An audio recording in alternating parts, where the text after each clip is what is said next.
bergerak, tergerak menggerakkannya dalam inovasi dan karya benar akan minat bakat kolaborasi bermakna ciptakan insan merdeka yang bahagia profil belajar Pancasila menjadi alasan yang utama menghebatkan langkah. Baik, bismillahirrahmanirrahim. Assalamualaikum warahmatullahi wabarakatuh. Terima kasih Bapak Ibu sudah memenuhi undangan kami. Jadi berkumpulnya kita di sini dengan tujuan yaitu kami akan menyebarkan pemahaman tentang budaya positif, yaitu untuk melaksanakan aksi nyata pada modul 1.4. Dan kami berdua ini akan berkolaborasi sama Pak Andri. Jadi setelah ini nanti akan Pak Andri yang akan menyebarkan pemahaman dengan materi yang berbeda. Jadi yang pertama kita langsung saja, yaitu budaya positif.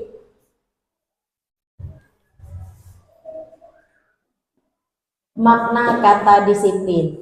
Bapak Ibu di sini semua ada yang bisa memberitahu menurut pendapat Bapak Ibu makna kata disiplin? Silakan. Pasti tidak asing lagi dengan disiplin. Boleh memberikan pendapatnya, silakan. Silakan Bu Deti.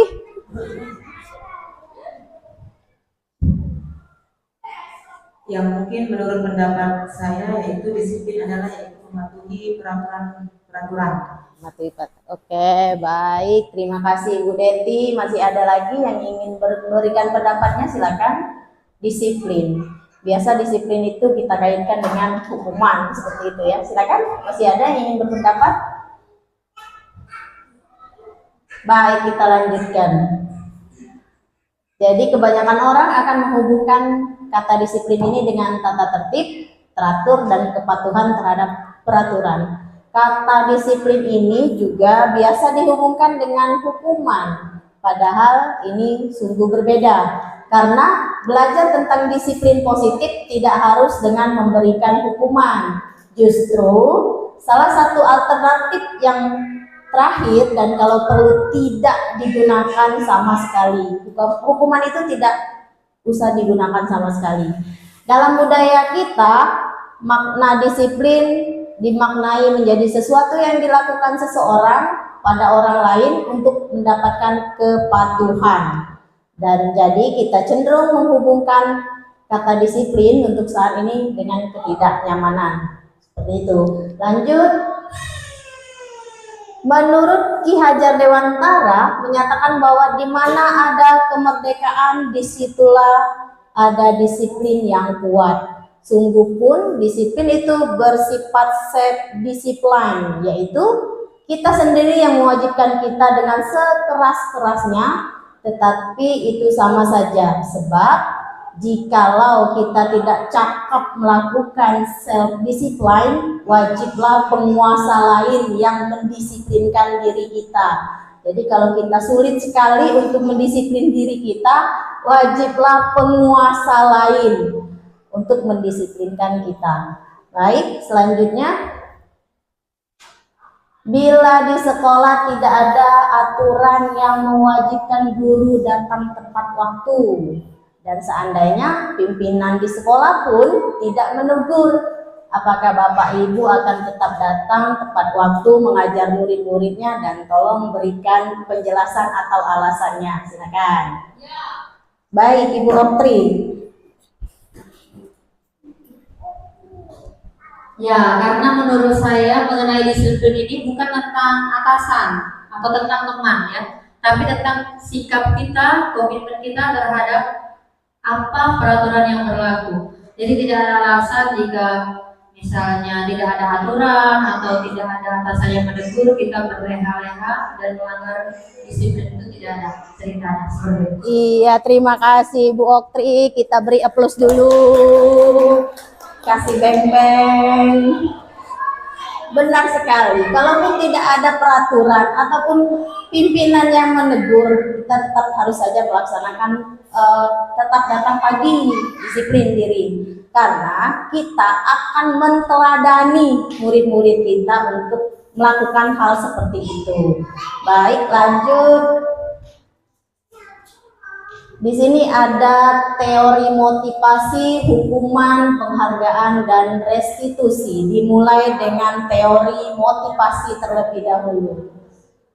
Jadi ada 3 motivasi perilaku manusia itu. Yang pertama, kedua, dan ketiga. Jadi yang pertama itu motivasi yang paling rendah, sedang, kemudian yang paling tinggi.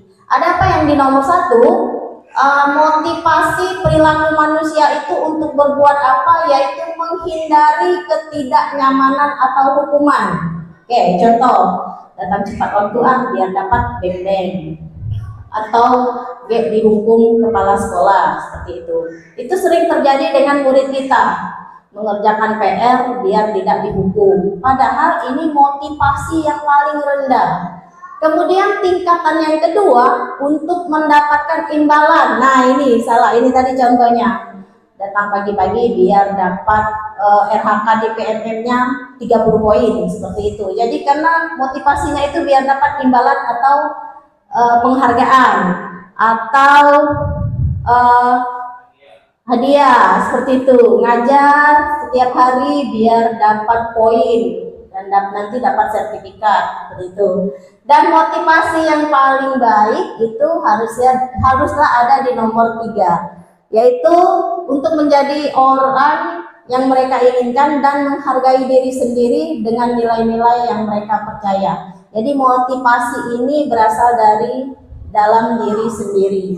Saya melakukan ke sekolah setiap pagi, datang tepat waktu, itu karena saya akan meneladani siswa kita, seperti itu. Itu motivasi yang paling baik.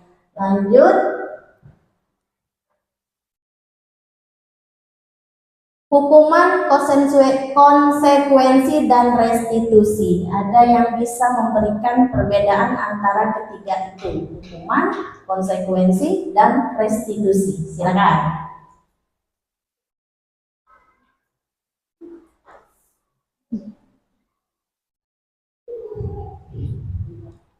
Baik, lanjut. Ini. Jadi kalau hukuman itu dilakukan secara langsung, tidak ada komitmen terlebih dahulu. Kalau konsekuensi itu dilakukan berdasarkan dengan peraturan-peraturan. Sedangkan restitusi itu didiskusikan terlebih dahulu. Jadi hal yang paling terbaik yang kita lakukan untuk menyelesaikan masalah seorang peserta didik menggunakan restitusi, seperti itu. Jadi kalau hukuman, misalkan ada siswa yang terlambat, silakan keliling lapangan 100 kali, itu namanya hukuman. Kalau konsekuensi, ada siswa yang terlambat. Nah, sudah tahu kan, kalau terlambat 5 menit berarti keliling lapangan 5 kali putaran. Jadi berdasarkan peraturan yang ada. Kemudian kalau restitusi, kita tanya dengan siswanya, kenapa terlambat? Kamu tahu terlambat itu salah. Seperti itu, diajak berdiskusi. Dan Bapak Ibu, restitusi ini jangan sampai diketahui oleh siswa. Mengapa? Cukup kita sebagai tenaga pendidik saja yang memahami restitusi, karena akan berakibat buruk. Tidak usah, tidak apa-apa. Melanggar aturan itu santai deh, karena Bapak Ibu guru tidak akan marah. Segitiga restitusi, santai. Jadi jangan sampai siswa itu tahu, tetapi kita harus memahami dengan baik dan benar. Lanjut.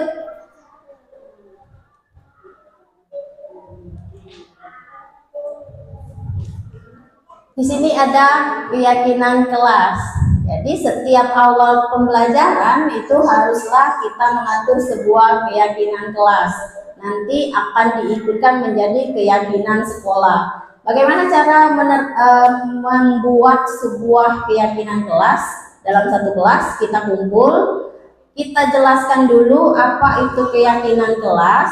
Kemudian kita ajak peserta didik kita satu kelas itu berdiskusi mau seperti apa kelas kita ini nantinya. Biarkan mereka yang memberikan pendapat, dan keyakinan kelas ini haruslah berupa kalimat positif. Contoh, Jangan membuang sampah sembarangan, diganti dengan buanglah sampah pada tempatnya. Jangan bolos, diganti ya rajin masuk tepat waktu. Tidak boleh terlambat, diganti dengan kalimat datanglah tepat waktu. Kemudian setelah dikumpulkan seluruh peserta didik kita, kita tulis di papan tulis atau pakai post-it, itu boleh, tergantung dengan Bapak Ibu guru maunya bagaimana. Nanti kita bicarakan kembali, kita diskusikan kembali dengan seluruh kelas kita. Kalau dirasa itu cukup, kalau dirasa itu sudah baik, kita buat dan ditempelkan di dinding kelas. Kemudian seluruh peserta didik di kelas tersebut harus menandatanganinya sebagai sebuah keyakinan kelas. Seperti itu Bapak Ibu.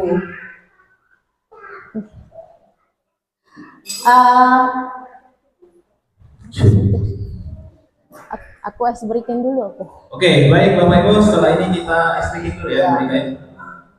Ice breaking, silakan Bapak Ibu siapkan HP-nya.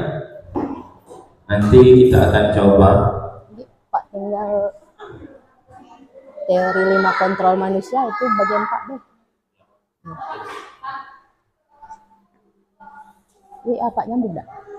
Seperti biasa kita ice breaking dulu supaya tidak ngantuk, supaya tidak bosan, supaya bagaimana ya, cair suasananya.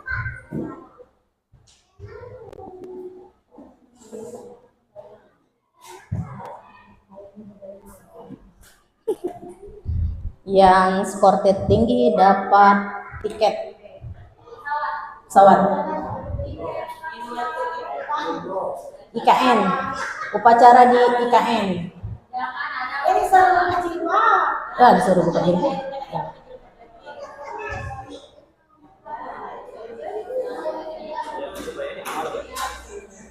Ada yang baru kubuat tadi. Yang Pak Kage terakhir yang punya Pak Tuna yang aku jadikan 10. Tadi kan 14. Nggak buka di itu dulu Pak. Quizzes tadi dulu.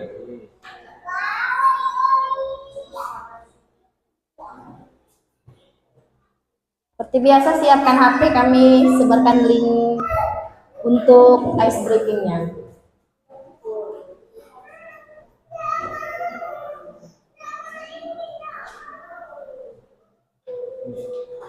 Iya. Harus begitu di perpustakaan nggak salah.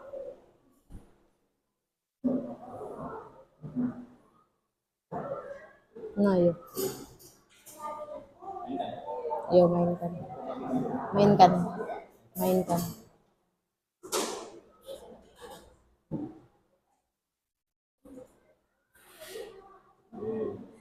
Sinyal.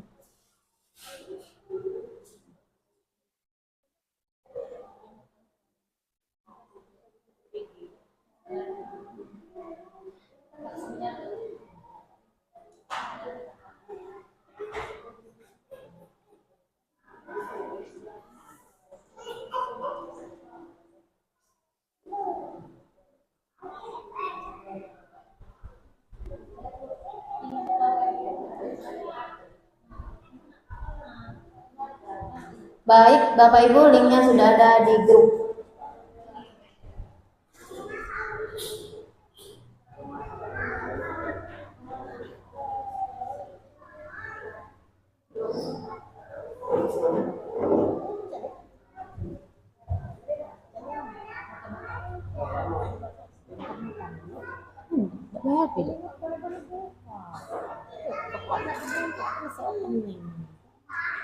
Di HP baru.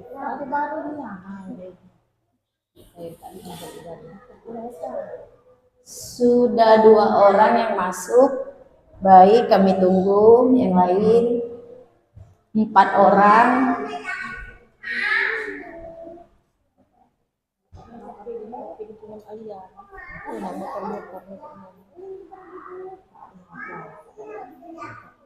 Dia di riset dulu, dimati dulu. Bagus sih. 7 orang, 8, baik 9. Takami.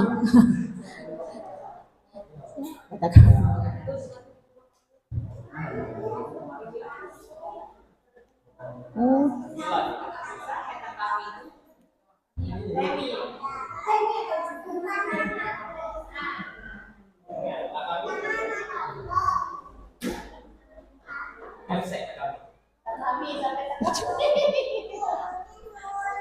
Bica.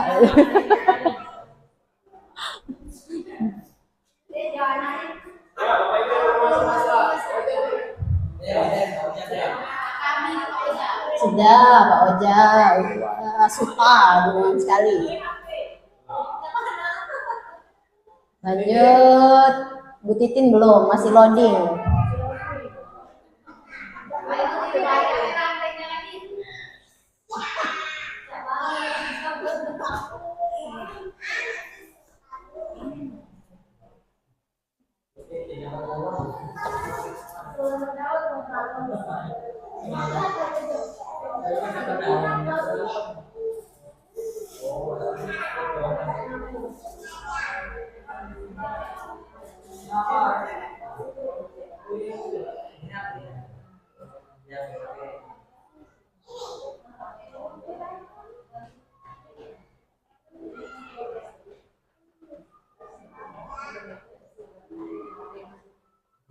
Nanda tak login ada? Bu Nada, sudah login, Bu? Esti tak login?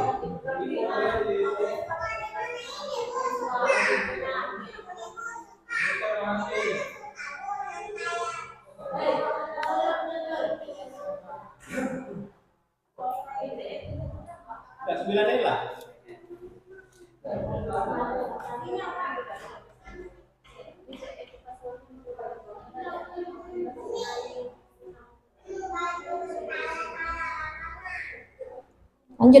Lanjut Pak ya.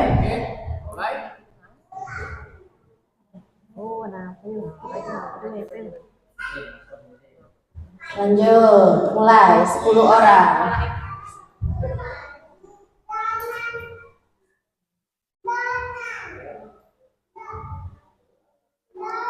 Baik, pertanyaan pertama. Silakan menjawab gambar di samping ini.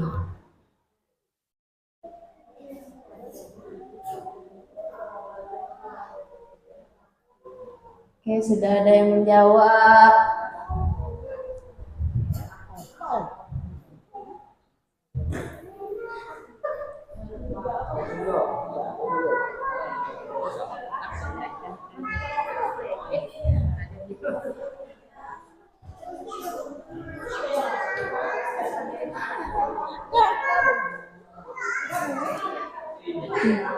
Masih tunggu tidak sinyal.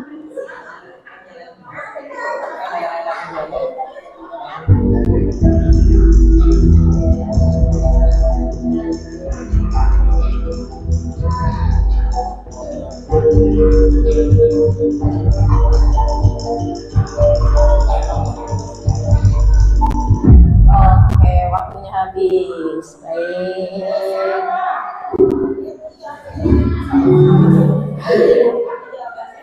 Jawabannya adalah iga bakar. Jadi 3 itu T-nya dibuang dan akar ditambah dengan B. Jadi iga bakar.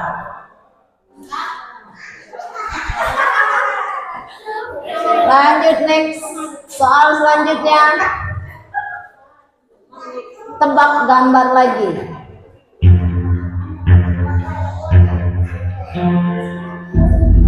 Ya.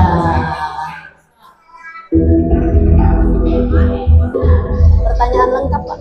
Pertanyaan lengkap. Yuk.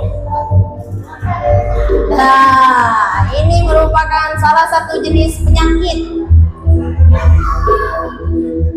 Nah, bisa tuh nomor gitu.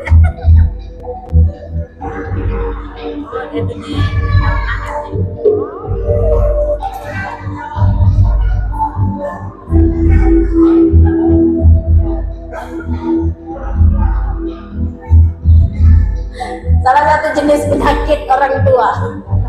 Tidak hanya orang tua, orang muda pun sudah terkena penyakit.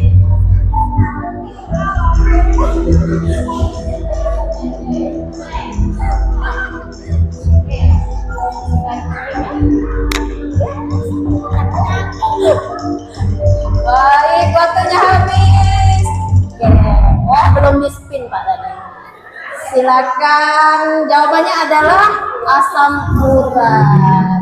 Tolong di spin Pak Andre, kita spin dulu. Baik, spin.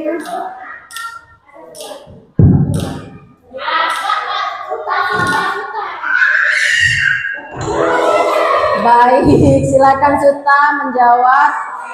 Suta tadi menjawab dengan asam urat. Dapat beng-beng. Suta mau beng-beng?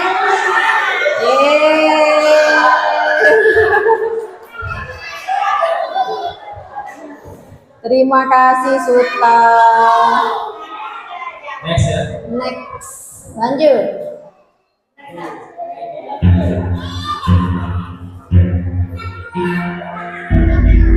Lagi-lagi tebak gambar.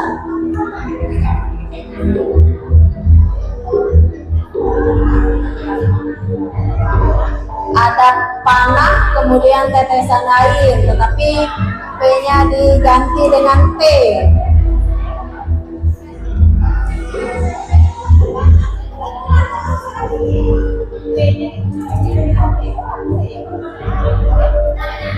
Ya, karena berhubungan dengan 17 Agustus, ya kita harus cinta.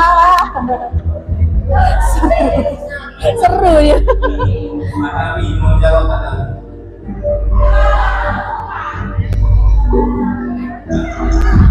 Oke, baik. Kita spin. Jawabannya adalah tanah air. Oke, tanah air. Baik, siapa yang beruntung kali ini? Iya. Pas nih ada Pak Deta. Pak Deta tadi menjawab apa Pak Deta? Tanah air. Tanah air, dapat beng-beng. Kita harus cinta tanah air. Next. Pertanyaan terakhir. Panjang.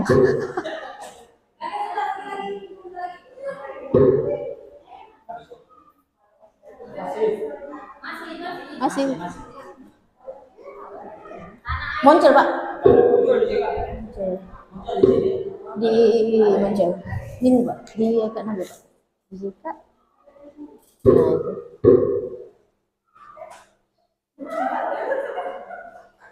Nah itu.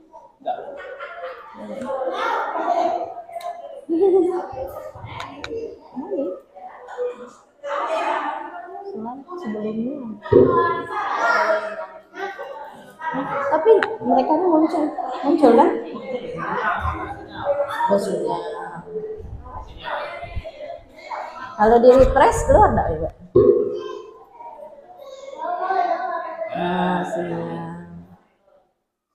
Ada sebuah foto yang tidak asing lagi, pasti tidak mungkin salah menjawab.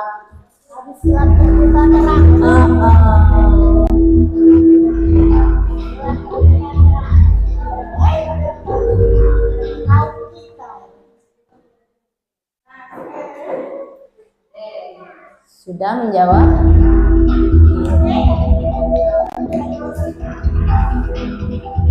Satu orang lagi yang belum menjawab. Takami. Aduh, jadi ini siapa Takami? Bukepsek.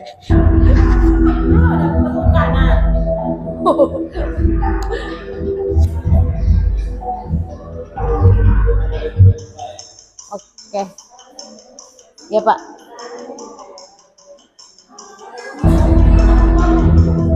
Lanjut.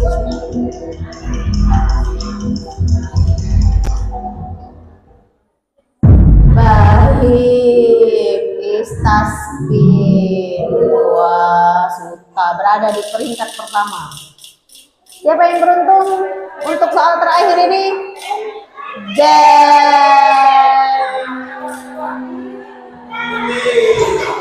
Karena dari semalam sebenarnya mau membuka suara, belum sempat. Hari ini membuka suara. Kartini. Terima kasih luar biasa. Baik, terima kasih. Kita tepuk tangan sekali lagi. Nah, Dan materi selanjutnya akan disampaikan oleh Pak Andri Setiawan. Pada Pak Andri kami persilakan. siap. Tadi sampai di Keyakinan kelas. keyakinan kelas ya. Cukup belum? Oh ya, namanya jam 2.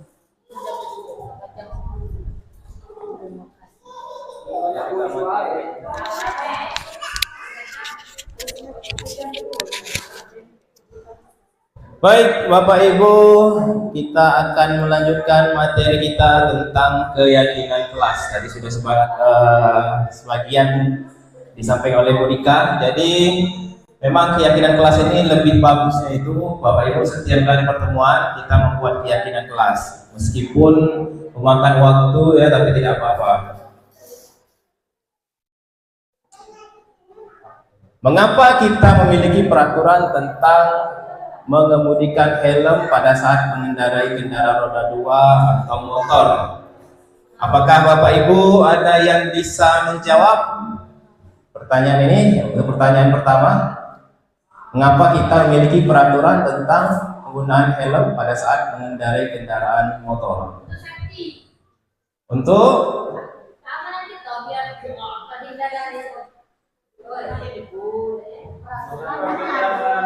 Mengapa kita memiliki peraturan tentang penggunaan helm pada saat mengendarai kendaraan roda 2 atau motor? Yang pasti pembuat peraturan itu memikirkan keselamatan pengguna kendaraan roda 2. Salah satu standar keselamatannya itu adalah menggunakan helm, spion dan lain-lain sebagainya untuk menghindari kecelakaan. Oke, terima kasih Bu Audrey. Tepuk tangan. Dan selanjutnya lagi pertanyaan yang kedua, mengapa kita memiliki peraturan tentang penggunaan masker dan mencuci tangan setiap saat? Ayo Bapak Ibu, silakan. Pak Deta. Silakan Bapak Ibu dikasih tanggapan berkaitan dengan pelajaran PJOK ini. Memiliki peraturan tentang penggunaan masker dan mencuci tangan setiap saat untuk menjaga kesehatan. Untuk menjaga kesehatan. Terima kasih Pak Deta ya. Jadi Bapak Ibu sebetulnya memang tanpa kita harus ada peraturan pun sebetulnya kita menyepakati ya. Jadi kesepakatan itu atau keyakinan itu adalah sesuatu yang kita yakini tanpa memandang agamanya harus apa, tanpa memandang sukunya harus apa, tapi dengan adanya keyakinan tersebut tanpa tertulis pun kita sudah yakin bahwa sesuatu ini kalau kita menggunakan helm berarti alasannya untuk keselamatan ya. Betul seperti itu. Kemudian yang kedua, penggunaan masker dan mencuci tangan untuk kesehatan ya. Meskipun tidak ada aturan, tapi kita seluruh dunia meyakini dengan kita melakukan cuci tangan, dengan menggunakan masker kita akan menjaga kesehatan kita. Baik, selanjutnya. Nah, ini salah satu contoh keyakinan kelas ya Bapak Ibu. Salah satu contoh keyakinan kelas, dan saya akan tunjukkan bagaimana cara saya membuat keyakinan kelas.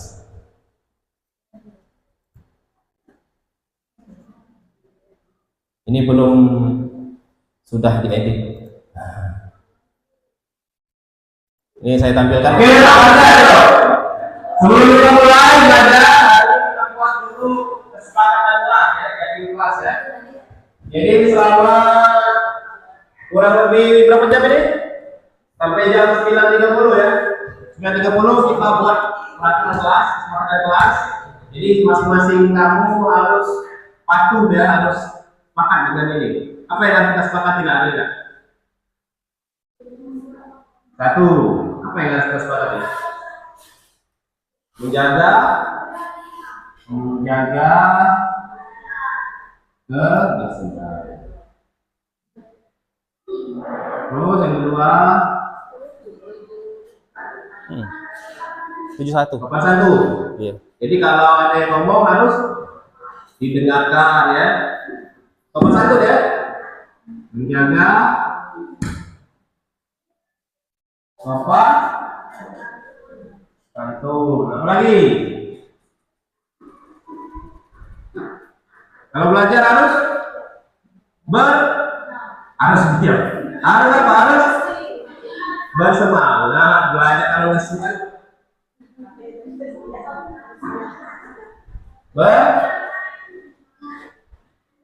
Bersemangat saat belajar ya.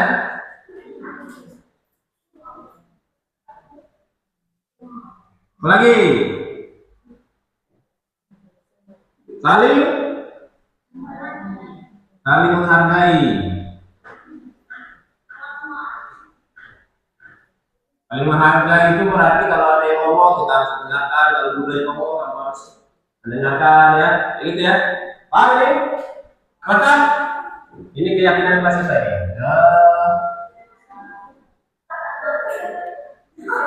Nah, jadi Bapak Ibu setelah ditulis keyakinan kelas tersebut ditandatangani ya sebagai tanda bahwa kita semua dalam satu kelas itu sepakat untuk menjalankan keyakinan kelas tersebut, ditandatangani oleh siswa tersebut. Nanti pada saat pertemuan selanjutnya boleh diubah kembali keyakinan kelas tersebut. Nah, karena ini sumbernya dari hasil hasil kesepakatan mereka itulah. Next, apa lagi? Grace.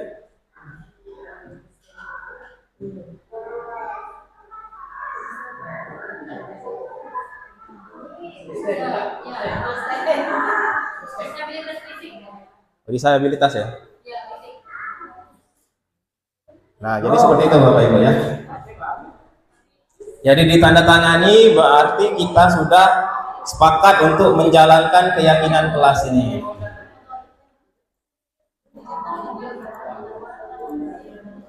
Oke, ya, itu keyakinan kelas yang sudah kita sepakati ya. Sekarang coba kita baca sama keyakinan kelas 1. Menjaga Rahasia 2. Bantu 3. Semangat saat belajar 4. Oke, itulah kehidupan kita yang 4. Selama kurang lebih 3 jam ini kita harus sepakat dan mematuhi keyakinan kelas yang sudah kita dapat ya. Baik, selanjutnya kalian buka ungkapan dan dulu. Ya, itu Bapak Ibu contoh keyakinan kelas yang sudah saya lakukan di kelas tadi, kelas 72. Selanjutnya, nih, jadi keyakinan kelas bersifat lebih abstrak daripada peraturan. Kalau peraturan misalnya dilarang membawa HP, misalnya dilarang membawa senjata tajam. Kalau tadi kan saling menghargai, misalnya keyakinan kelas. Kemudian apa lagi berikan? Menjaga sopan santun, nah gitu. Kemudian keyakinan kelas berupa pernyataan-pernyataan yang bersifat universal. Pernyataan keyakinan kelas senantiasa dibuat dalam bentuk kalimat positif. Kemudian keyakinan kelas hendaknya tidak terlalu banyak sehingga mudah diingat dan dipahami oleh semua warga kelas.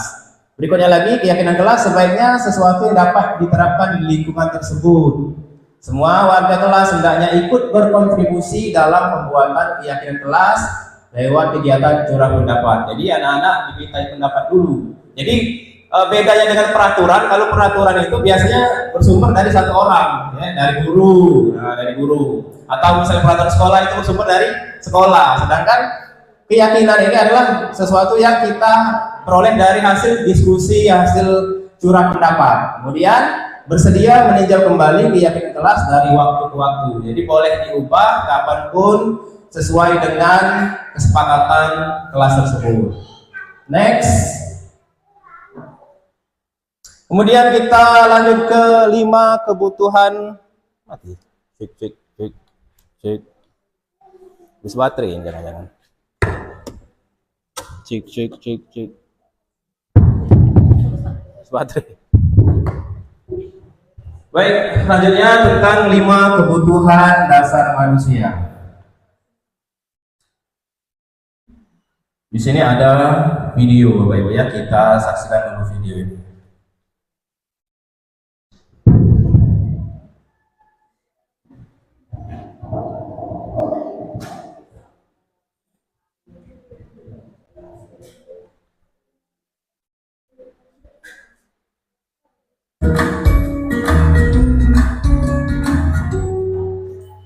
Salam dan bahagia Ibu dan Bapak guru hebat.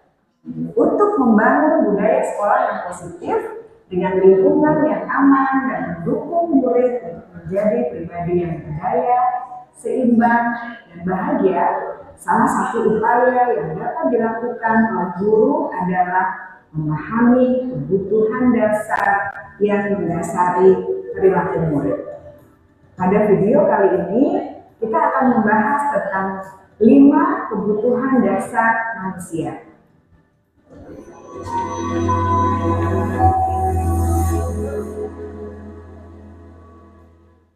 Ki Hajar Dewantara dalam salah satu kutipannya menyatakan, kita ambil contoh perbandingannya dengan hidup tumbuh-tumbuhan.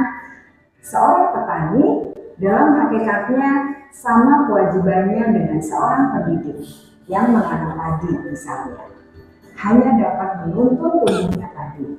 Ia dapat memperbaiki kondisi tanah, memelihara tanaman padi, memberi pupuk dan air, membasmi ulat-ulat atau jamur-jamur yang mengganggu hidup tanaman padi, dan lain sebagainya.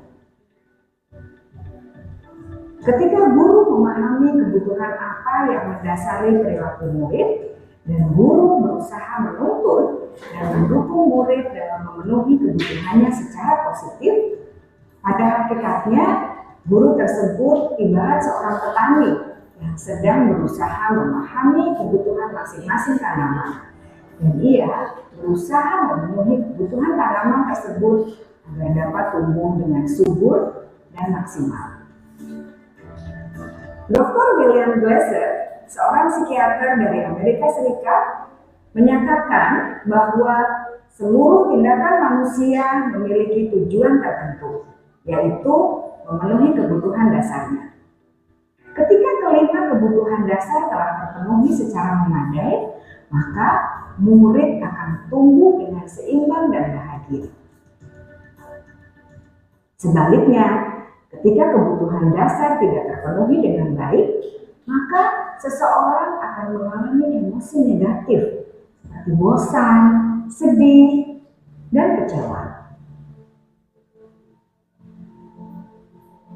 Bahkan mereka dapat melakukan perbuatan yang bertentangan dengan nilai-nilai kebajikan atau melanggar peraturan.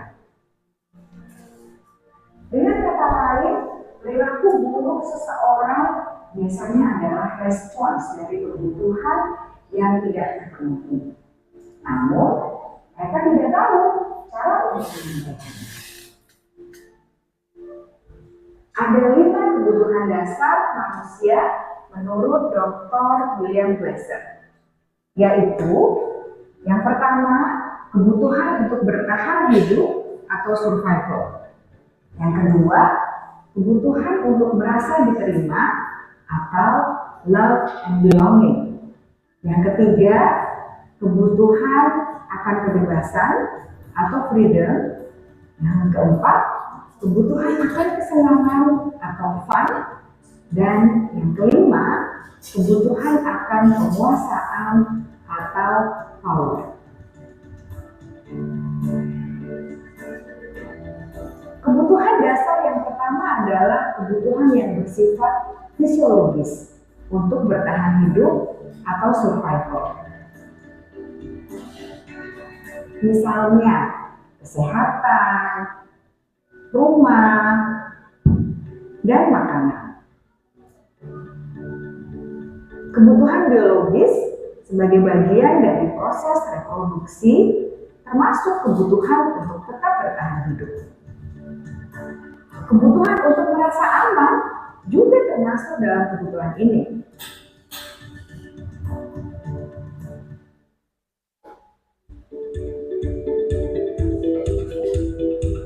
Agar murid dapat belajar dengan baik, kebutuhan mereka akan rasa aman, pangan, sandal, dan papan harus terpenuhi.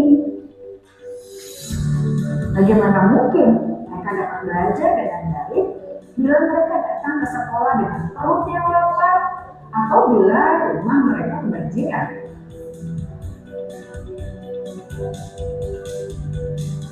Setelah kita mengetahui kebutuhan pertama yang sebagian besar bersifat fisiologis, Mari kita lihat kebutuhan kedua sampai kelima yang semuanya berhubungan dengan psikologis. Mari kita lihat kebutuhan yang kedua, yaitu kebutuhan akan perasaan diterima oleh kelompok atau komunitasnya, atau kebutuhan love and belonging. Kebutuhan ini meliputi keinginan untuk tetap terhubung dengan orang lain seperti teman, keluarga, teman kerja, dan kelompok di mana kita tergabung. Setiap murid ingin menjadi bagian yang berharga dari kelas dan juga sekolah. Mereka juga ingin diterima oleh orang lain dan kelompoknya.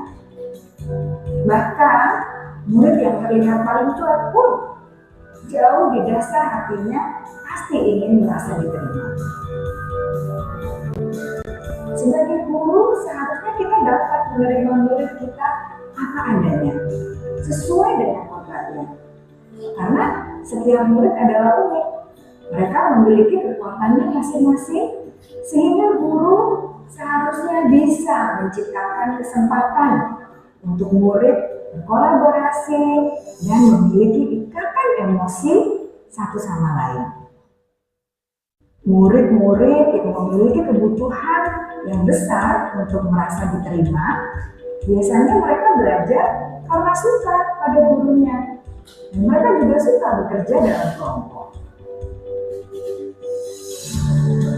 Kebutuhan yang ketiga adalah kebutuhan akan kebebasan atau kebutuhan membuat pilihan. Murid harus diberi kesempatan untuk membuat pilihan dan bertanggung jawab atas pilihan yang mereka telah ambil. Memberi mereka kebebasan bukan berarti membiarkan mereka melakukan apa saja yang mereka mau, melainkan lebih memberi mereka kesempatan untuk membuat pilihan, menyuarakan pendapat mereka dengan percaya diri, dan memberi mereka kesempatan untuk mencoba hal-hal yang baru. Pembelajaran dengan metode yang beragam dan menarik juga akan memenuhi kebutuhan murid tentang kebebasan ini. Pembelajaran berdiferensiasi, di mana guru menyediakan beberapa jenis tugas yang bisa dipilih oleh murid sesuai minat mereka, sangat baik untuk mengembangkan murid menjadi lebih mandiri dan memiliki motivasi internal. Karena kebutuhan akan kebebasan pada dasarnya adalah kebutuhan untuk mandiri, memiliki otonomi, memiliki pilihan, dan mampu mengendalikan arah hidupnya sendiri.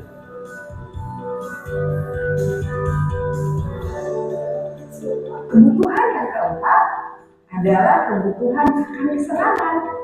Bayangkan Bapak Ibu, hidup tanpa rasa senang, betapa menyedihkannya.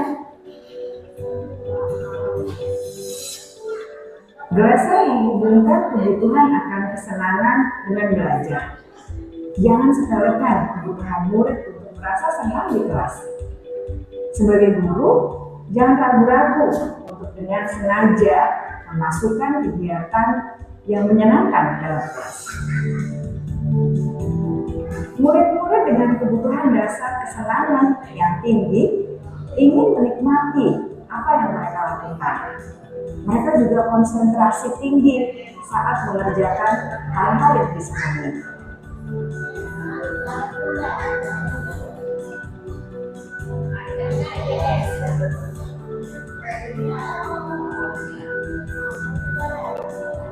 Kebutuhan yang kelima adalah kebutuhan akan penguasaan.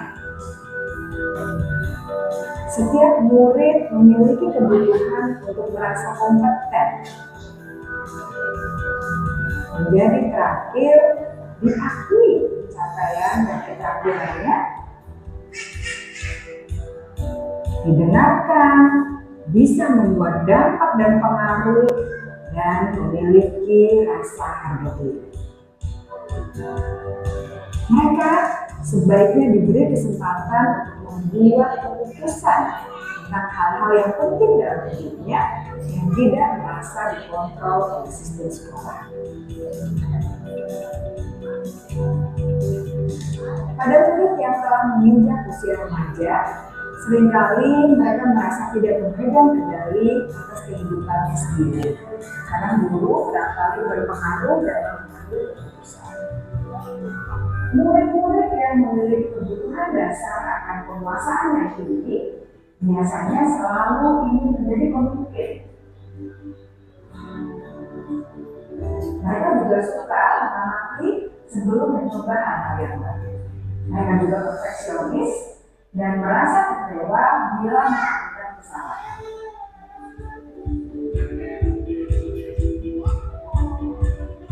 Ibu dan bapak guru sangatlah penting bagi kita untuk mengetahui kebutuhan dasar murid-murid, agar kita memahami alasan di balik sikap dan tingkah mereka. Bila murid berperilaku buruk atau melanggar peraturan sehingga tindakannya tidak sesuai dengan nilai pendidikan, maka guru harus mencari tahu alasan yang mendasari tindakan tersebut dan kebutuhan apa yang perlu terjadi. Melalui percakapan dengan guru dalam pendekatan disiplin positif, murid dapat diajar untuk bersikap efektif dalam mengenali kebutuhan dan berusaha mereka penuhi dan mendasari tindakan mereka. Jika guru mengabaikan perilaku buruk murid, maka perilaku tersebut akan berpengaruh pada suasana kelas yang tidak kondusif dan akan berpengaruh pada tujuan dari pendidikan itu sendiri. Ibu, bapak guru hebat, mari kita menjadi guru yang lebih baik dengan memahami. Baik, Bapak Ibu, adakah yang bisa menjelaskan salah satu poin ya dari kebutuhan dasar manusia? Jadi ada beberapa, ada 5 ya tadi ya. Yang pertama apa tadi Bapak Ibu? Bertahan hidup. Bertahan hidup, kemudian yang kedua? Merasa diterima. Kemudian yang ketiga? Ayo.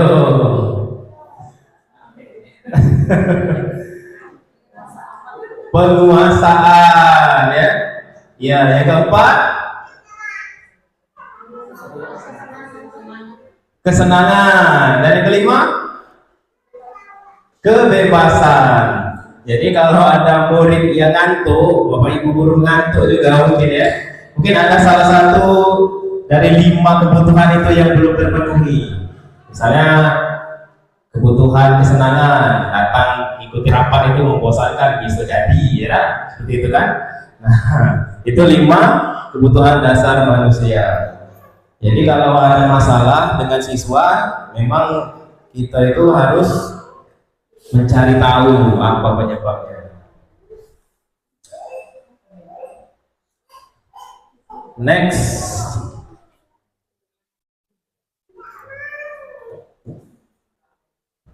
Di sini ada 5 posisi kontrol ya, selanjutnya 5 posisi kontrol. Nah, sebelum kita menonton video, menurut Bapak Ibu ya, apakah penghargaan atau hadiah itu efektif untuk meningkatkan motivasi murid? Ayo Bapak Ibu, Bu Oktri sudah tadi. Menurut Bapak Ibu, penghargaan atau hadiah itu efektif untuk memotivasi murid? Ini terkait dengan materi tadi, penghargaan, motivasi, hukuman, dan juga restitusi. Ayo, coba Bu Oktri lah, Bu Oktri, silakan.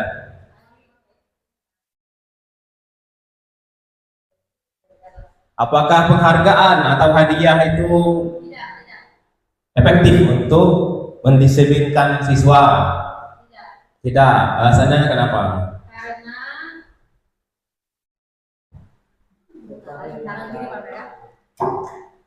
Menurut saya itu tidak akan membuat sesuatu bertahan lama, mempertahankan perilaku positif kalau di BK itu. Karena penghargaan itu pertama dari luar, bukan dari dalam dirinya. Jadi motivasi eksternal yang tidak kuat sewaktu-waktu bisa berubah. Jika dia sudah mendapat penghargaan, maka perilaku negatifnya bisa kembali lagi. Kalau DBK itu penguatan positif itu atau reinforcement positif itu dari orang lain itu tidak terlalu berpengaruh terhadap perubahan perilaku seperti itu. Ya. Jadi penghargaan ataupun hadiah itu tidak terlalu berpengaruh atau bisa jadi berpengaruh untuk jangka waktu yang pendek ya. Tapi untuk selamanya dia tidak bisa. Termasuk juga penghargaan juara itu mungkin tidak juga. Karena hasil akhir itu sebetulnya lebih bagus lagi kalau dari dalam. Bukan untuk mendapatkan hadiah, bukan untuk mendapatkan penghargaan juara dan sebagainya itu, tapi lebih motivasi internalnya ya. Nah, di sini ada 5 posisi kontrol. Kita simak lagi videonya Bapak Ibu.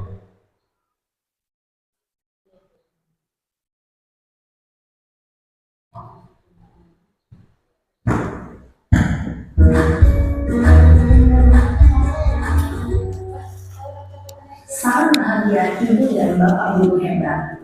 Dalam penerapan disiplin positif restitusi, salah satu program yang dikembangkan adalah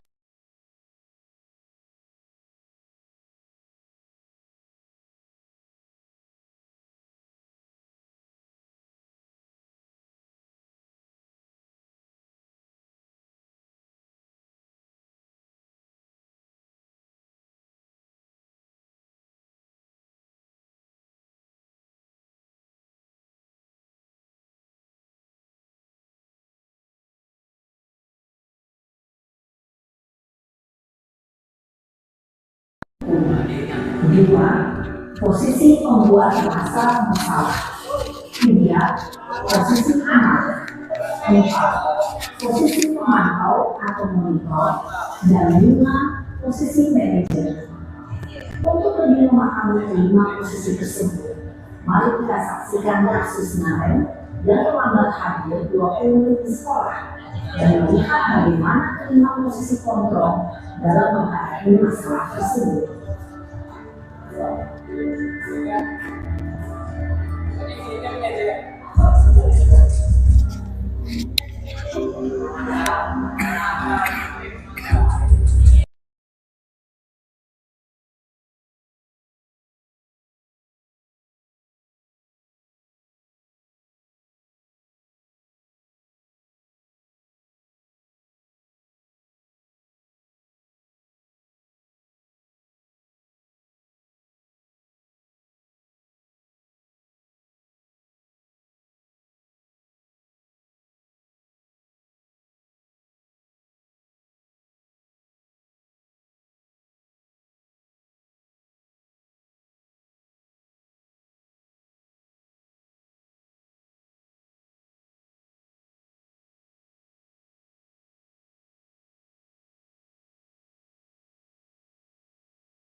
kita harus di sekolah jam 7, Bu.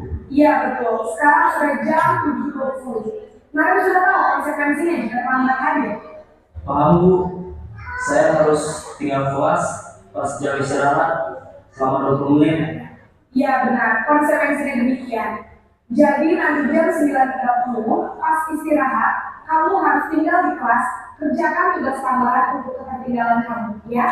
Baik, Bu. Posisi pemantau mengandalkan hitungan atau data untuk mengontrol murid.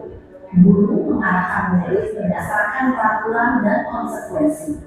Seorang pemantau menunjukkan bahasa tubuh dan ekspresi wajah yang datar dan cenderung formal.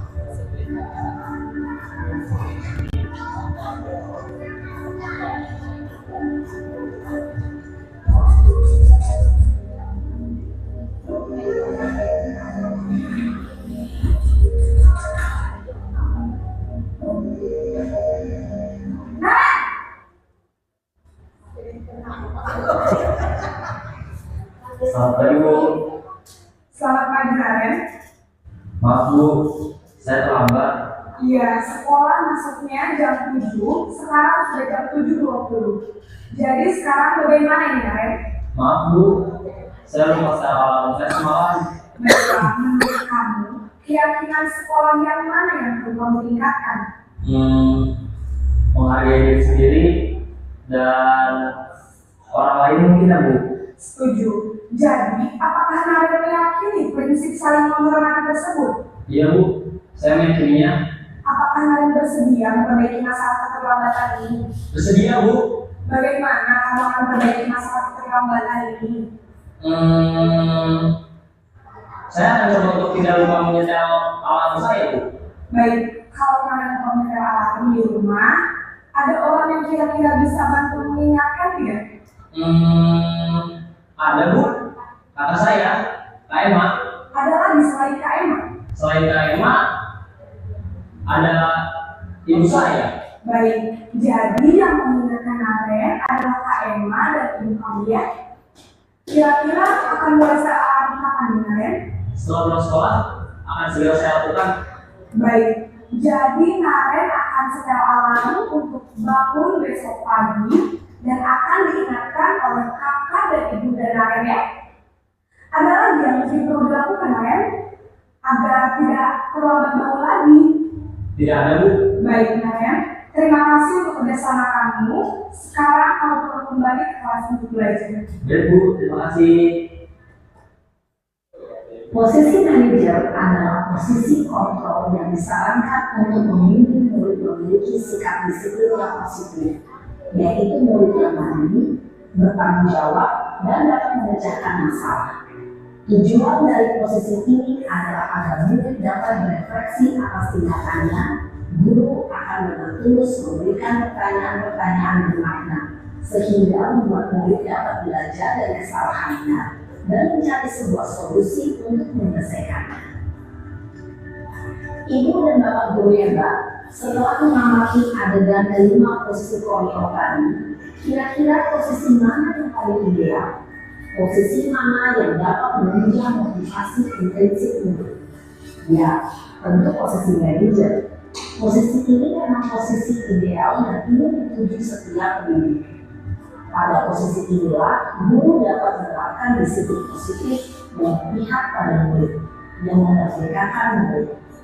Perjalanan seorang pendidik tentunya tidak mudah untuk sampai pada posisi. Baik Bapak Ibu, selanjutnya coba kita ngantuk sudah jam 12 ini, tapi minta waktunya lagi Bapak Ibu ya. Selanjutnya tentang segitiga restitusi. Jadi di sini adalah cara untuk mengatasi permasalahan siswa dengan menggunakan teknik segitiga restitusi Bapak Ibu ya. Dan di sini sudah saya coba dengan siswa penerapan segitiga restitusi terhadap dua jenis kasus.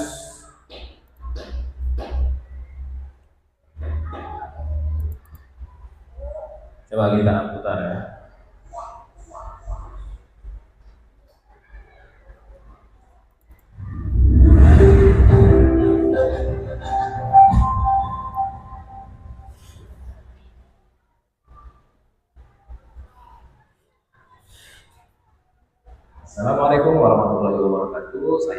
sejawat dari dulu saya merupakan calon gubernur Nasional Kabupaten Indonesia Utara Provinsi Sumatera Selatan, dan berikut ini adalah contoh proklamasi 3 institusi yang sudah saya lakukan di sekolah saya. Selamat menyaksikan. Ada? Ya Pak, Ada tahu kenapa Pak panggil turun ini? nggak tahu. Betul, tidak tahu Ya, ya. Pak ada informasi pada pelaporan katanya ada jadi mau keras. Betul. Kenapa? kali fitnah saya mengambil Halusinasi. Ayu. Ayu padahal Enggak, tidak ada latar. enggak. Jadi tiba-tiba ada fitnah ya. Ya Pak, Kemudian karena ada latar, ada emosi. emosi ya Pak. Mengambil sama Ayu. Ya, Oh, jadi karena hal tersebut Ayu ada latar. ya.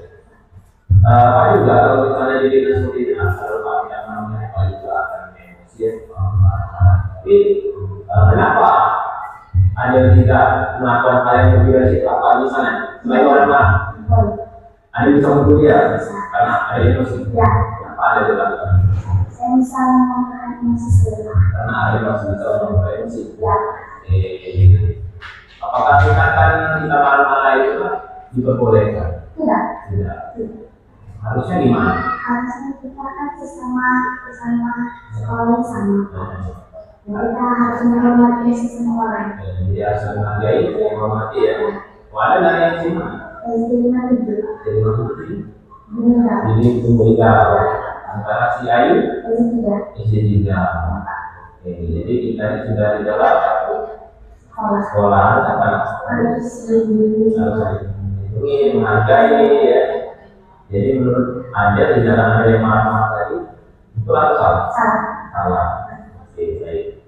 Harusnya ke depan gimana? Apakah ada yang terus marah-marah Ayu? Apakah ada yang akan menunjukkan seperti apa? Meninggalkan Apakah ada yang akan memaafkan dia? maafkan dia. Memaafkan dia ya. Jadi setelah ini ada yang boleh keluar, ada yang minta maaf sama dia. Nanti Pak akan panggil juga si Ayu untuk memberikan yang masukan dia ya, supaya jangan lagi menghina ya. Oke, sekarang Anda boleh keluar dan kembali ke kelasnya ya. Silakan.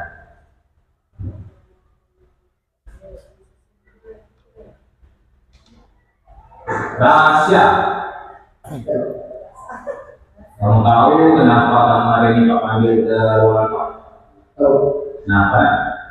Karena saya terlalu lengkap. Terlambat lagi ya. Ya. Jadi ini kalau terhitung ini sudah yang 3 kalinya yang terlambat di pelajaran Pak. Ya. Kebetulan hari ini hari Kamis dan pelajaran seni budaya itu jam berapa? Jam berapa? Yang pertama. Kamu tahu jam berapa kita masuk? Jam 12. Jam 7 pas. Ya. Sudah ada tanda-tanda memang. Jam 7.30. Jam 7.30 artinya kamu terlambat 30 menit. Ini sudah yang 3 kali loh, ya. Pak sekarang mau tanya sama kamu ya, kenapa kamu bisa terlambat? Saya benar. Begadang. Ya. Begadang sampai jam berapa kamu? Sampai jam 3. Jam 3 subuh. Iya. Apa ya? Ngapain kamu sampai jam 3 subuh? Begadang. Main game terus sampai jam 3 subuh.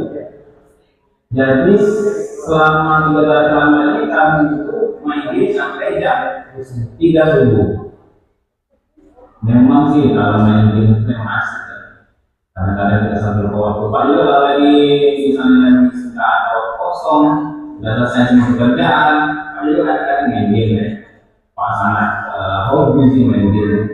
Tapi menurut Tasya, apakah seorang pelajar tersebut layak bermain game sampai jam 3 subuh? Tidak. Tidak. Menurut Tasya bagaimana?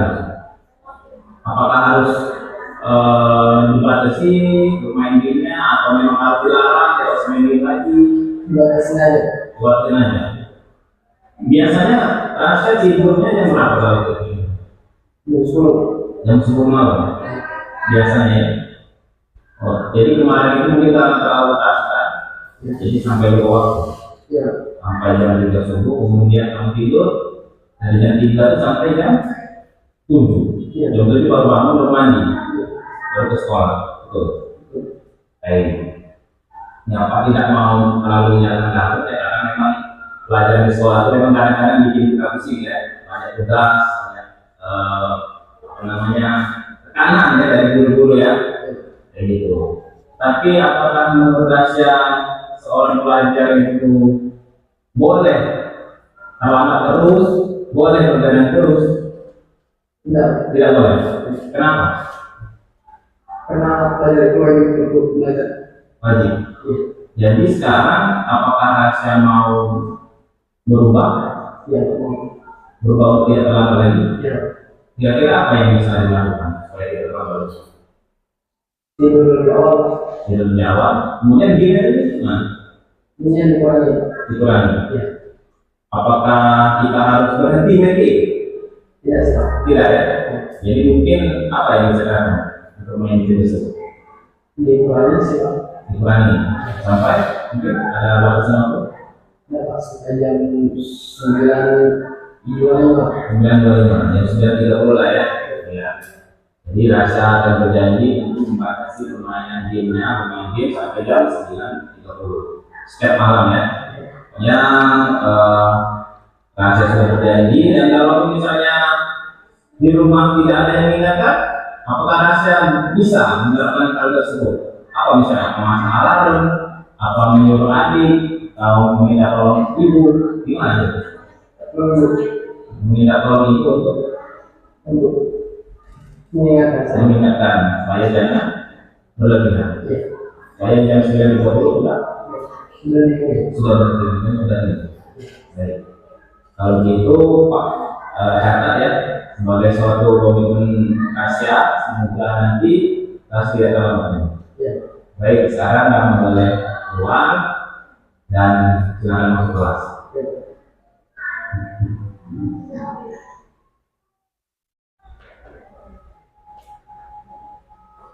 Assalamualaikum warahmatullahi wabarakatuh. Nama saya Alia Ismas, saya kelas 2. Saya sangat senang sekali dengan sesi kami bahwa ini pertama ketika saya melakukan kesalahan. Saya tidak langsung dihukum, tapi saya lebih dahulu berdiskusi untuk mencari solusi atas segala yang saya lakukan. Assalamualaikum warahmatullahi wabarakatuh. Saya Rasya dari kelas 9A. Saya merasa sangat senang ketika saya diajak berdiskusi dan tidak langsung dihukum atau dimarahi ketika saya melakukan kesalahan. Karena hal tersebut membuat saya menyadari kesalahan dan mencari solusi sendiri dari tindakan yang sudah saya lakukan. Wassalamualaikum warahmatullahi wabarakatuh.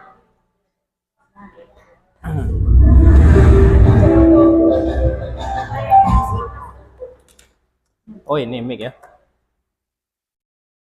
Ya Bapak Ibu, itu tadi contoh penerapan segitiga restitusi ya dari Rasya dan juga Adel kelas 7. Berikutnya lagi postes. Postes ya Bapak Ibu ya.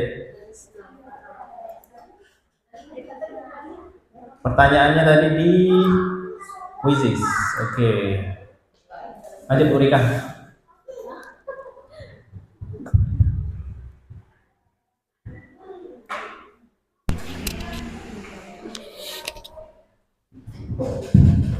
Minta waktunya sebentar lagi Pak, tinggal postes. Gawat nanda Pak Oja.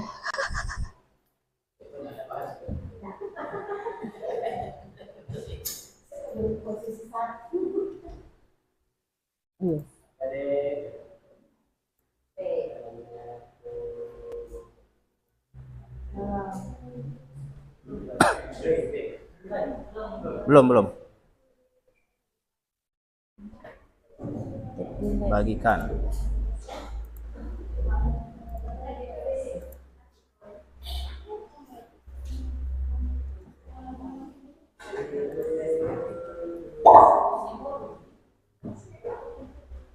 Pak Deta, duluan sekali masuk.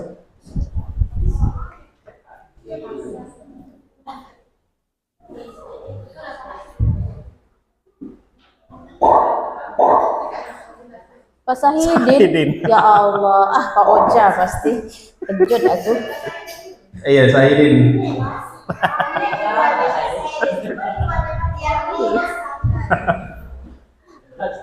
Galak ngadi-ngadi Pak Oja. Pak Oja memang cinta pisan.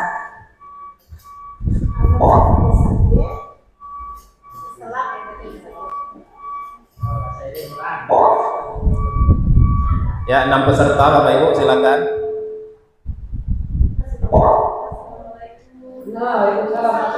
Sebut.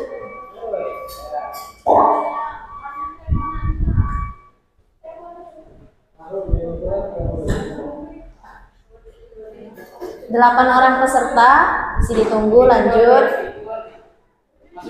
Tik, masuk Tik, tolong Bu Arti.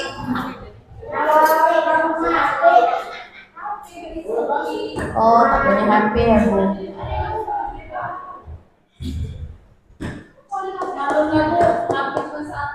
Ya, nanti beli 2 Bu ya, dari Tunas Kelapa kemarin.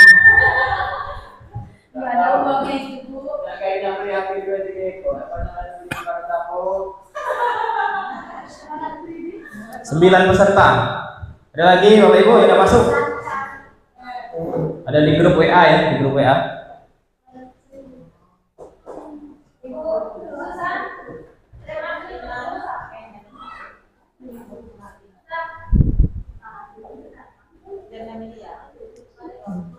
Mutmainah. Mutmainah. Udah rompok.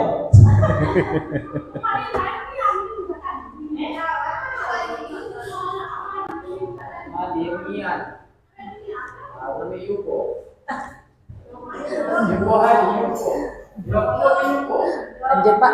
Lanjut ya. Baik Bapak Ibu, kita mulai ya. 9 peserta.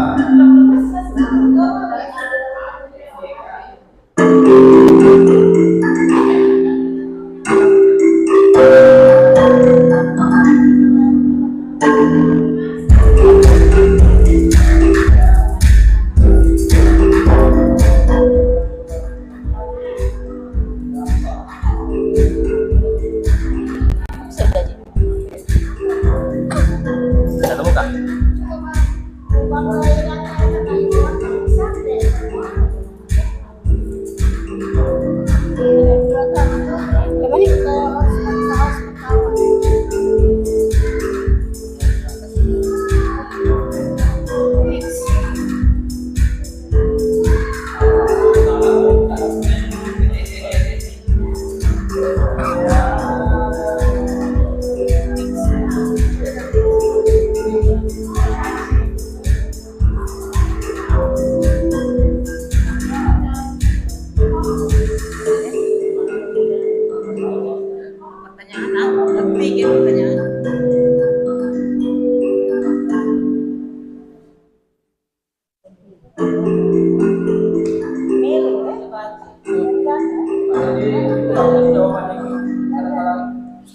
Siko paling Pak.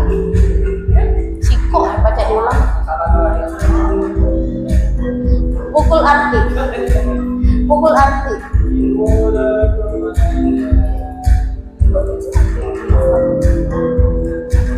Soalnya 10 soal mengenai pemahaman yang kami sebarkan tadi.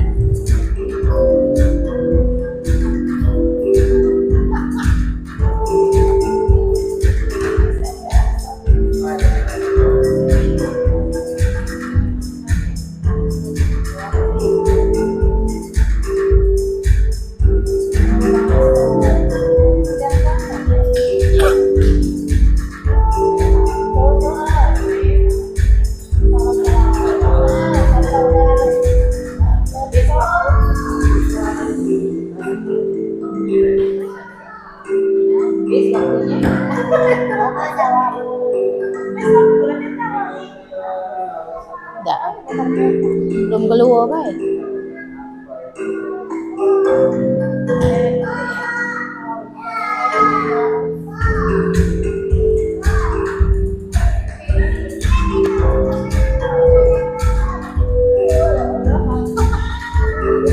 Tidak keluar,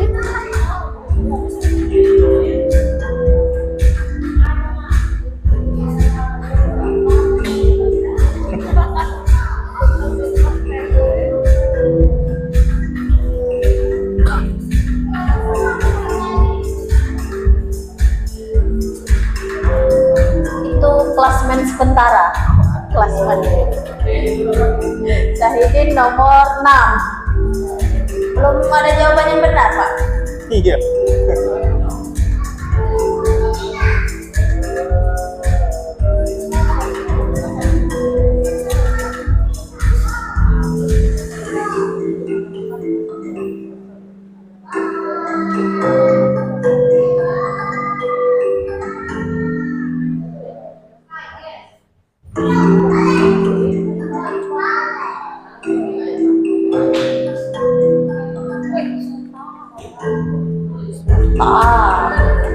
Dia ada posisi paling atas, Sultan.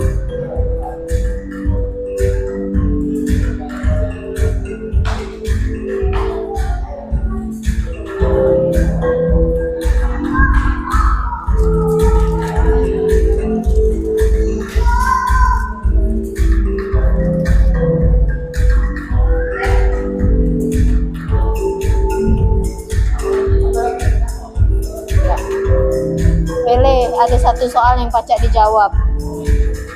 Masing? Pilih baik. Soal yang salah yang pacak dijawab.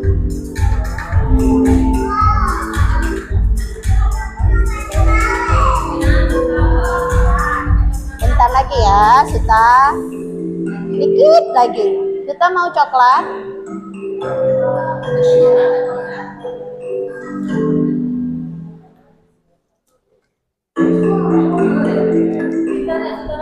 Iya, dapat juara. Terima kasih. Sama-sama. Pak Syahidin berada di posisi ke-6.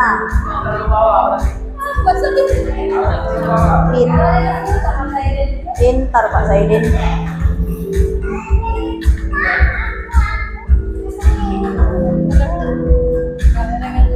Ais.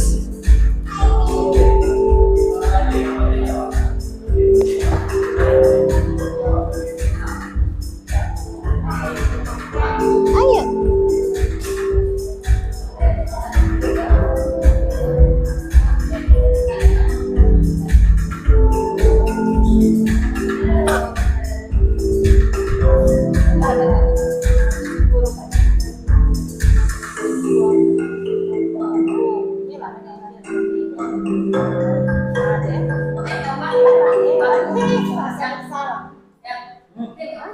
Itu sinyal.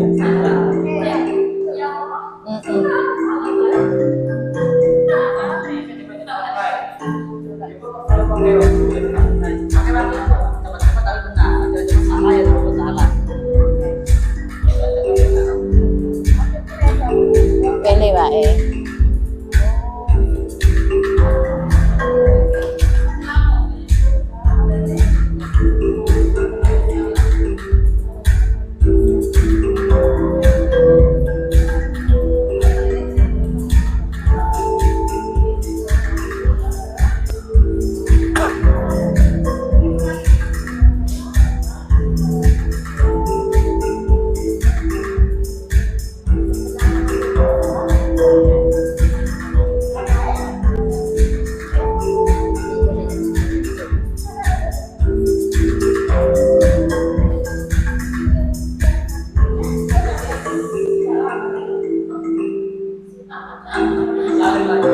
Bidang isi, katanya sinyal ya.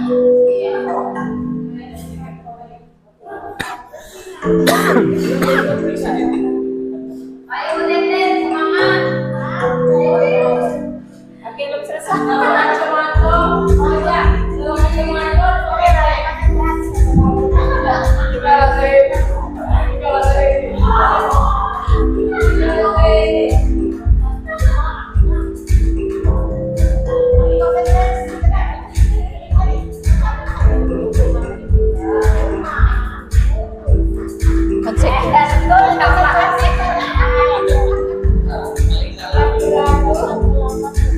Sudah Bapak Ibu? Belum ya, Bu Titin ya? Tunggu Bu Titin ya.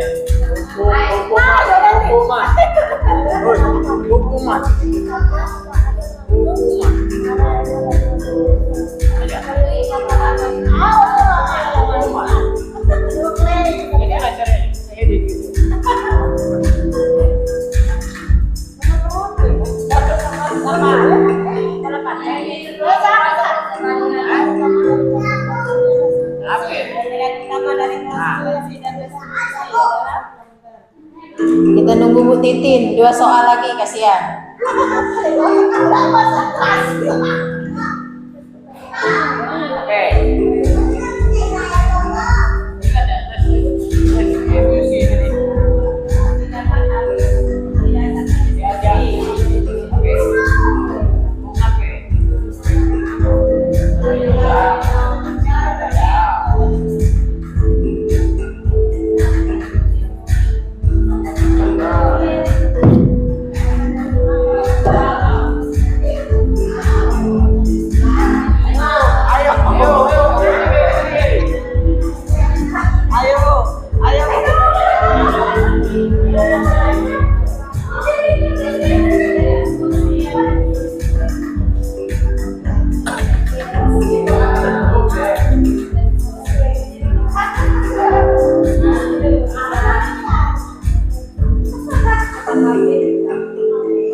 Yeay.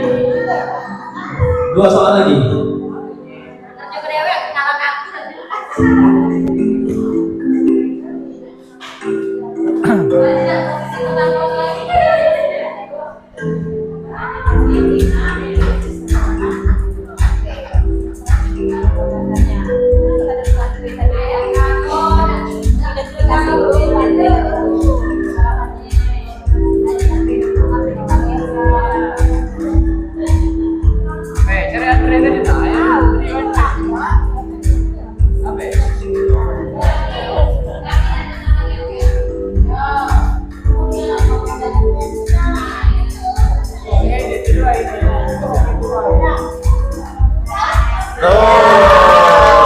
Ikut lagi.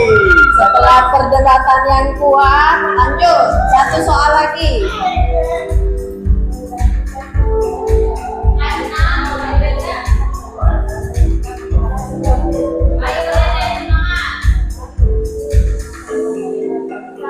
Jangan bener galau, jadilah salah singko boy.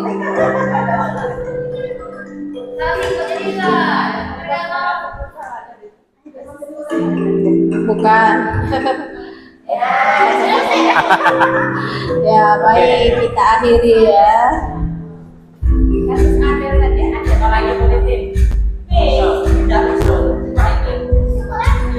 Sudah diselesaikan Pak Andri. Oke, peringkat pertama dari ayah Sultan.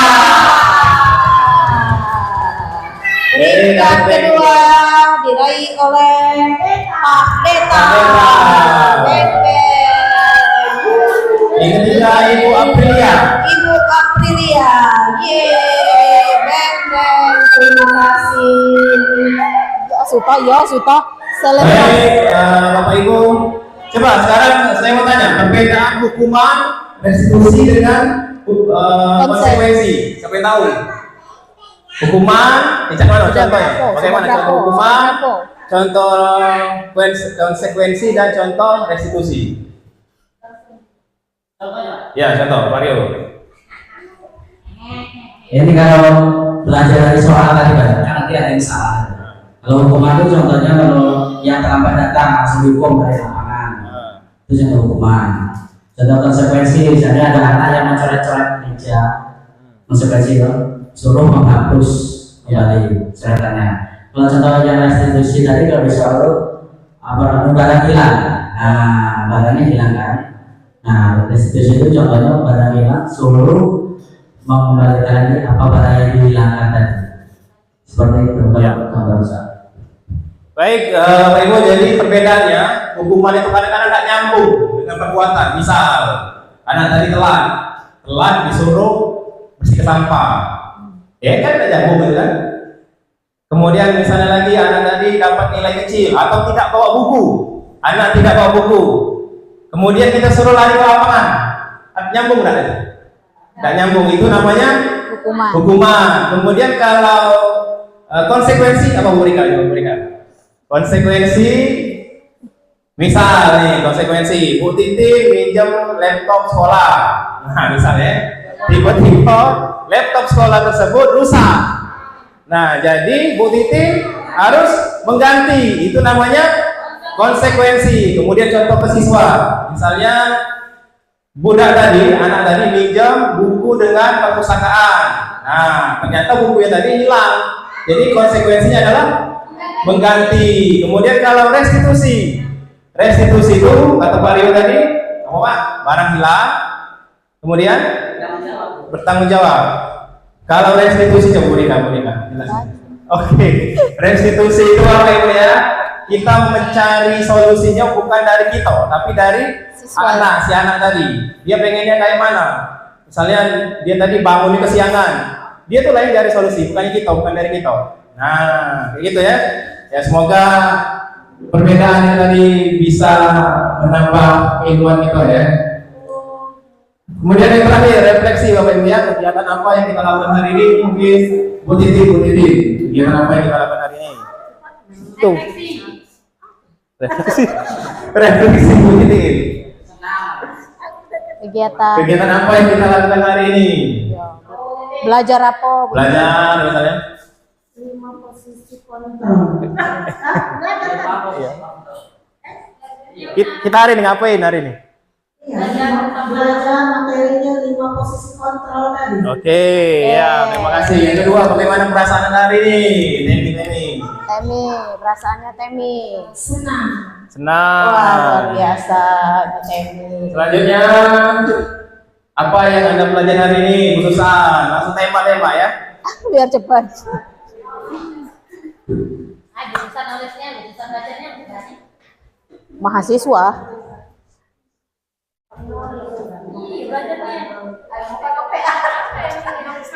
Salah satunya Bu Susan yang kita pelajari hari ini, yang Bu Susan pahami tentang hukuman.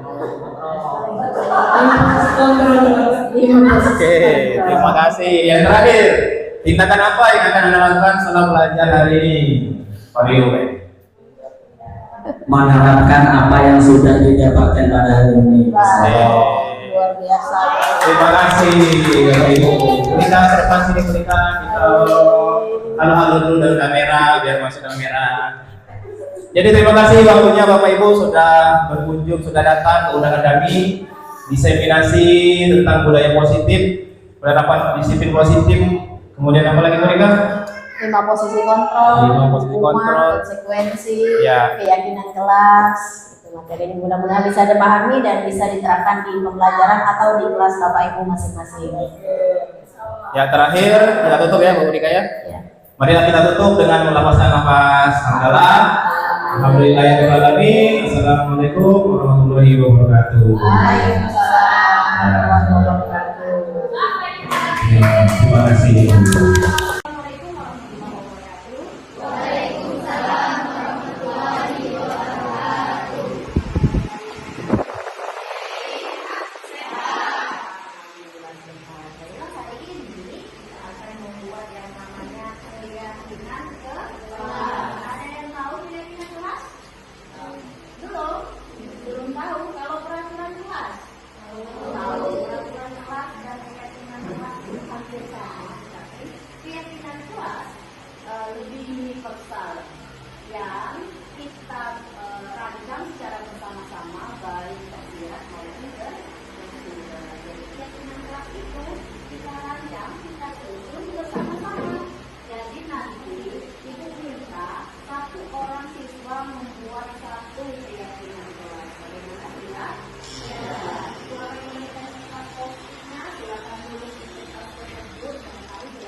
Baik, ini jelaskan sekali lagi bahwa keyakinan kelas nilai-nilai kebajikan yang kita hidup bersama. Seperti contoh, jagalah kebersihan, saling menghormati, tugas harus dibuat. Kemudian ada banyak lagi contohnya, coba kita satu contoh. Yang bisa? Tidak saling memungkuli, benar sekali. Kemudian ada lagi? Saling menghargai, saling menghormati, sopan terhadap guru, tidak boleh datang terlambat, berpakaian rapi, jaga kebersihan kelas, edukasi waktu sebanyak 5 menit saja. Tulis tugasnya masing-masing. Pakai bahasa Inggris. Buat nama?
kita kalau ada yang dua mungkin ada yang sama antara kalian ya, kita pakai satu bisa saja biar tidak kebanyakan. Oke, dibacakan dulu.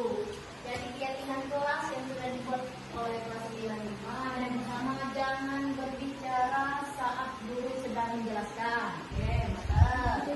Menjaga kebersihan kelas. Oke, siap. Disiplin waktu. Oke, keren. Kemudian saling menghormati sesama teman dan saling percaya. Sip. Jangan ribut saat guru sedang menjelaskan pelajaran di kelas. Iya, sama dengan yang tadi ya, jangan berbicara. Kemudian menempatkan sepatu saat masuk ke kelas, biar kelas bersih dan rapi. Wah, keren, ini anak yang bersih. Lanjut, tidak saling membuli, benar sekali, anti bullying ya. Kemudian memakai sepatu. Oke. Mendengarkan kata guru saat membuli, benar sekali, anti bullying ya. Kemudian memakai sepatu. Oke. Mendengarkan kata guru saat bicara. Oke. Kemudian menjaga kebersihan kelas. Pakaian sekolah harus rapi, saling menghormati sesama teman, saling menghormati dan menghargai seluruh teman. Oke, ingat bersama. Selanjutnya, tidak boleh buang sampah di dalam kelas. Benar sekali. Jagalah kebersihan dan sopan santun kepada guru. Oke, siap. Jangan membuang sampah sembarangan. Sudah tadi ya, sudah ditulis. Kemudian tidak boleh buang sampah sembarangan ya, bersama. Jangan membuli. Oke, siap. Jagalah sopan santun dan tidak boleh berbicara kasar. Mantap sekali, tidak boleh berbicara kasar.